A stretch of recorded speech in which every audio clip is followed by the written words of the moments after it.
Yo, what's good? I'm back with another video. And the other day, 2K dropped the top ratings for 2K22. And I saw a lot of convos about people disagreeing, feeling some players should have been higher and others lower. That made me think, who really is the best player in basketball right now? For the past damn near decade, I would have told you it was Bron, obviously. But is he still the best player in the league after this season?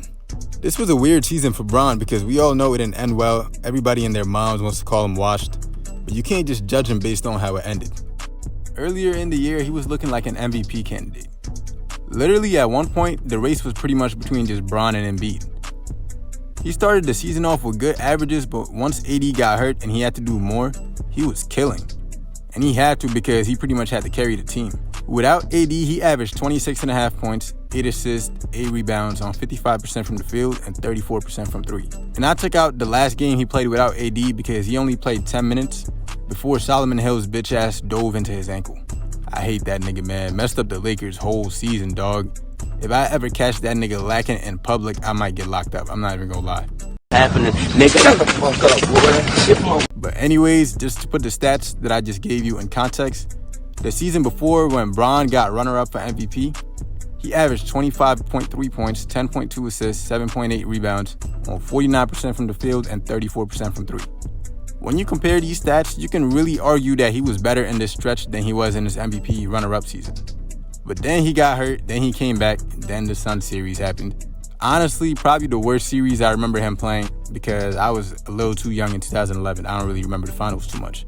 Against the Suns, he put up 23 points, 8 boards, 7 assists, 4 turnovers on 48% from the field and 35% from three.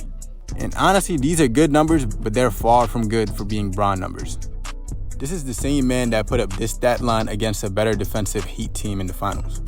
Post-2011, he's always played up and improved his numbers in the playoffs from the regular season. But this year, it was the opposite. For the first time watching him, it really looked like the other team figured him out. And I know his teammates were trash. I didn't forget the Donut Brothers, Dennis and KCP, and Mr. Kyle, 23% from the field, Kuzma. But Bron just did not look right. He wasn't efficient, didn't look like the guy that can elevate everybody's game. And you could just see him walking back on defense at times, which isn't crazy for him in the regular season. But in the playoffs, dog, that's unheard of. I might make a full video on why he didn't look like himself in the future, but when you look at all this and the fact that he's turning 37 next season, when most players are retired or bench/role players at that point, and you ask, is LeBron still the best player in the league? For the first time in his career, I gotta admit, man. Hold on, give me a second.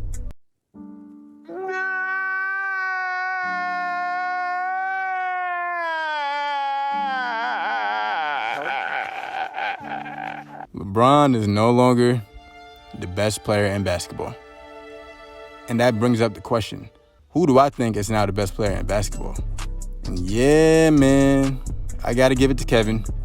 His Game 7 against the Sixers was something special. That white boy can hoop something serious. He was really working out on the Sixers something crazy. It's like, nah, I'm talking about Kevin Durant. In all honesty, the game that made me say, yeah, I gotta give it to KD was Game 5 against the Bucks. In Game 4, Kyrie gets hurt, so now it's just KD and a hobbled James Harden. I'm like, so this nigga KD has to carry a team to a win? Who does this nigga think he is, Bron? It's slow for these niggas. Brooklyn is done. I don't like KD because of the Warriors move, by the way. But boom, Game 5 happens, and this nigga drops 49, 17, and 10. And a win. Had me shook. I'm not even gonna lie. At that point, I'm like, all right, you are that guy. You are that guy. But the whole point is, KD, despite losing the series, elevated his play in the playoffs and gave us historic performances. And coming off missing a whole season from an Achilles injury, which is the worst injury in basketball, he showed us he really did not lose a single step. While Bron just came off a playoff series where he didn't play up to his standards. And honestly, as of right now, I also gotta put Run and Dunk Man ahead of Bron. Man has been building up his reputation insanely the past few years, and you just can't ignore it no more. Back-to-back MVPs, a Defensive Player of the Year, and now a Finals MVP.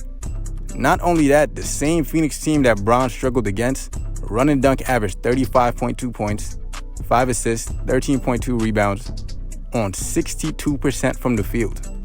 Dog, these are like prime Shaq numbers. Seeing how he dominated the Suns, coming off that knee injury against Atlanta, I just don't know if I can say Bron is better than him right now. I can't lie. So So looking at the 4 players 2K ranked at 96, I would have Kevin at number 1, running champ at number 2, put some respect on his name, Bron at number 3, and Steph at number 4. But yeah, man, one might think, are you pissed that Bron might have finally given up his throne? And honestly, nah, I'm not mad at all. I personally haven't taken his career for granted at all. And honestly, I wouldn't be shocked if he shows the world he's still on top next year. But even if he doesn't, bro, I got to watch, in my opinion, the greatest basketball player of all time. Father Time catches up with everybody. It's inevitable. And honestly, after he won his 4th ring, I really was like, if his career ended today, I'd be satisfied. And even before that, he really has nothing to prove to nobody. If you really think the things he's done in his career were regular, then you're tripping. But people will realize that once he retires. But the Lakers put together a solid roster. Don't be shocked now that he has solid role players if he leads the Lakers to another ring. I think he has another chip on his shoulder. And that motivation goes a long way for great players. League might want to watch out. That boy is taking it personal. But alright, man, that's all I got for this one. If you made it to the end, let me hold a sub. Join the Sheikh Harden Taliban. And just a side note, we're different from the Taliban in Afghanistan. The boys different. We do not jack that. So again, Sheikh Harden Taliban is not terrorizing Afghanistan. But hey, we're on the road to 500 subs. Join the ride. Be a part of something special. Oh yeah, tap in with me on socials at Harden Sheikh too if you want to. But alright, that's all I got for this one. So peace out.